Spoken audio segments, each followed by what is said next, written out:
I was deep in the final projections when the calendar alert hit my screen like an uninvited guest. It was 8:47 a.m. on a Thursday, and the East Conference room was booked for 10 o'clock sharp. No organizer listed. No context. Just the attached file name staring back at me. Summit_advisors_lockridge_strategy_draft_V7 PPTX. That was my deck. My watermarked. Version controlled. Still in progress analysis of client retention metrics, churn heat maps, and risk matrices that I'd been perfecting for 3 weeks straight. My name is Avery Lang.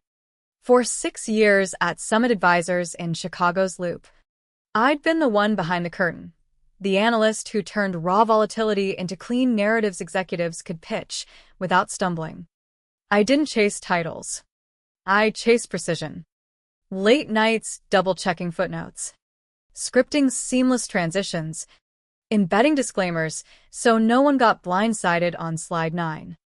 Karen Ellis, our VP of Strategy, once called me indispensable in a team meeting. "Avery's the engine," she said. I took the compliment quietly, the way I took everything. But lately, the respect had started feeling calculated. Small things at first. A junior borrowing my phrasing on a churn model. A chart I'd spent 10 days refining showing up unattributed in another team's deck. I let it slide. Corporate life runs on shared templates. Then it escalated. Brooke Ellis, Karen's daughter, freshly minted MBA, fast-tracked into a consultant role, started explaining my own retention forecasts back to me in the break room like she'd invented them over her morning latte.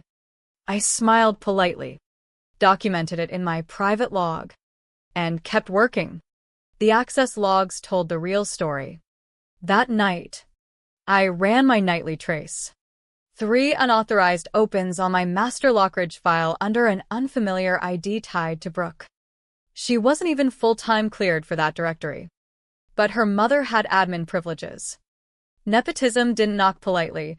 It walked in wearing Louboutins and executive clearance. I made tea, Jasmine. Always Jasmine, and sat with a contract addendum I'd insisted on in 2021 after salvaging a 7-figure account in 48 hours. Clause 14b. Unauthorized replication, presentation, or use of proprietary intellectual property authored by the employee, without explicit attribution and approval, shall trigger immediate remedies including full severance equivalent to 9 months base compensation, project performance bonuses, comprehensive legal review of access violations, and formal authorship credit enforcement. It wasn't paranoia. It was preparation. People like Brooke handed ladders they hadn't climbed, rarely see the tripwires laid by the quiet ones. The next morning, whispers in the print room confirmed it. 2 ops coordinators chatting over the copier. Brooke shadowing Karen's team on Lockridge. VP track already. She's presenting the strategy brief Thursday. My stomach tightened. Lockridge was our make-or-break client. The deck wasn't final. I was still refining the volatility adjustments. And Brooke had copied it into her sandbox, renamed it slightly, and prepped it for her debut. I printed my draft. Heart steady but focused. I wasn't going to storm in. I was going to watch. Document. Let entitlement overreach until the trap closed naturally. That evening, I stayed late. I cross-referenced every file Brooke had touched recently. Side-by-side diffs highlighted lifted phrases, exact chart recreations, even my shorthand annotations she'd failed to scrub. I sealed the comparisons in a folder labeled Echo. Not for confrontation. For proof. The smell of burned espresso hung heavy in the break room the morning of the briefing. I poured the last dregs into my chipped Summit mug, mind already mapping contingencies. Louisa, the overnight cleaner, appeared at the door with that urgent, restrained look, like she was guarding a secret too heavy for casual conversation. MS. Lang, she whispered, glancing down the hall. They moved your laptop into East Conference. It's already powered on. Slides are up. I saw your name on the file. But that young woman. Brooke. She's the one presenting. I nodded once, thanked her softly, and walked the hallway with measured steps. My pulse wasn't racing from panic. It was the cold clarity that comes when months of quiet preparation meet their moment.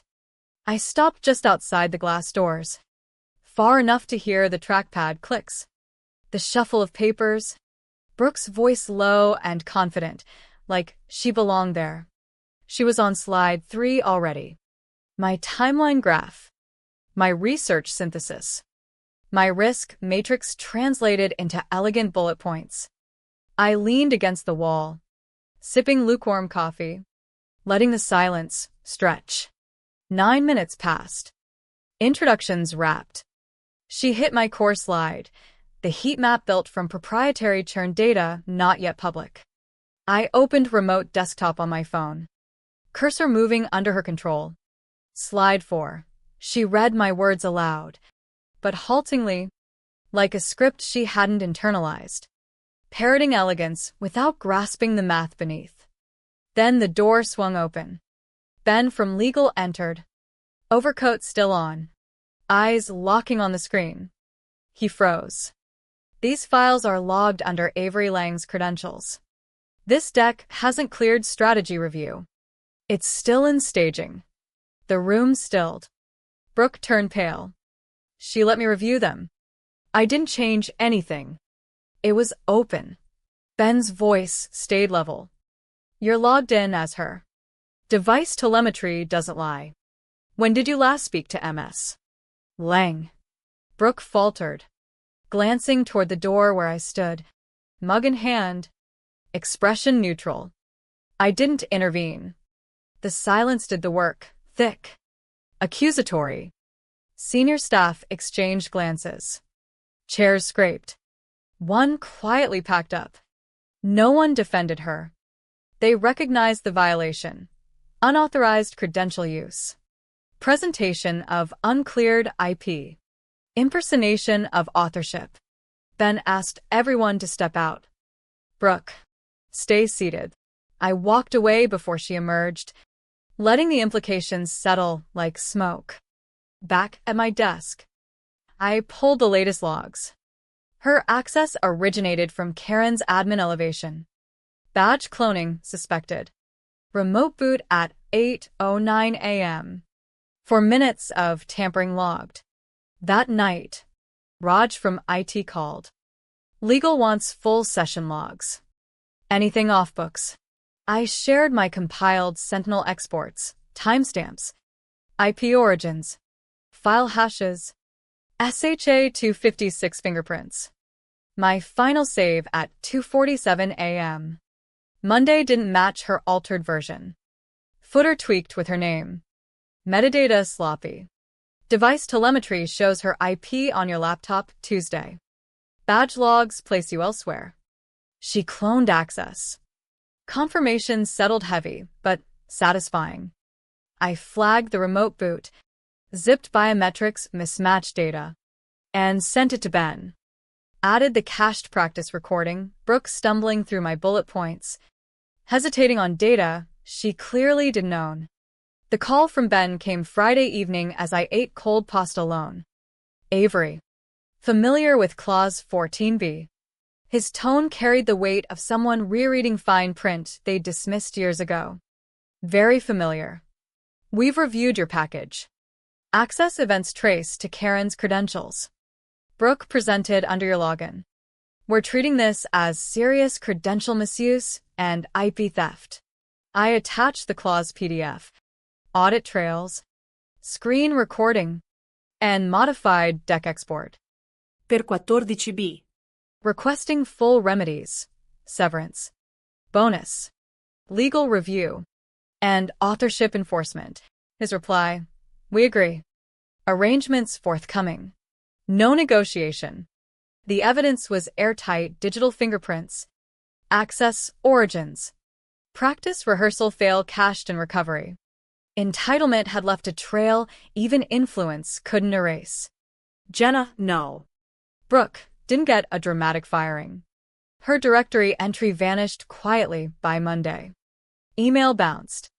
Office cleared of personal items. Karen took an extended sabbatical for personal priorities, corporate code for exit before escalation. I declined the consulting offer. Instead, requested notarized authorship letter, breach report, and NDA confirmation tied to the Lockridge turnaround. Ben met me privately Thursday. You saw this coming? I didn't answer. It wasn't about one person. It was about a system that rewards flash and assumes silence equals compliance. They forgot the ones who version, Log. watermark, and build quiet protections, not from spite, but precision. The earnings call streamed live from my living room that quarter. I watched from the couch. Jasmine tea cooling beside me. Out of habit more than investment. After revenue breakdowns and projections, the final slide appeared clean and understated.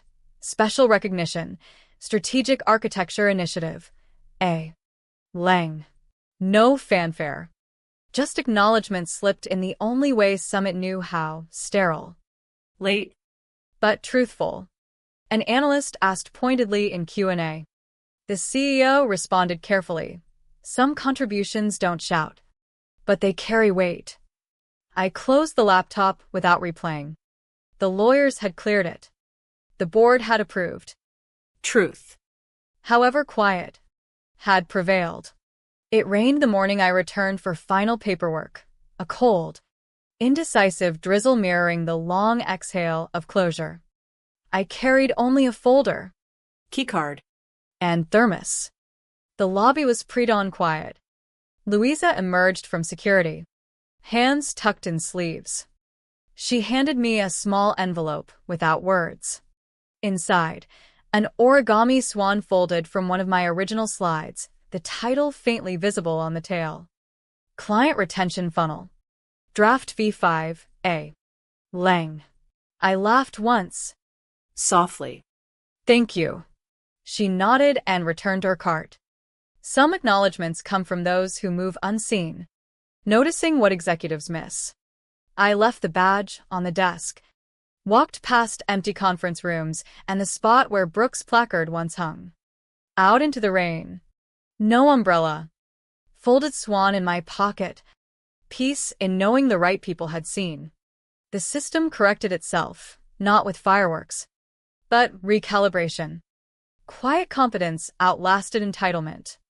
And in the silence that follows questions like, who is A. Lang? The answer lingers. The one who documented when others performed. The one who built the clause when no one expected it to spring. What would you have done? Confront loudly? Or prepare silently until the trap closed clean? The choice defines more than careers. It defines integrity in a world that often rewards the loudest voice over the clearest record.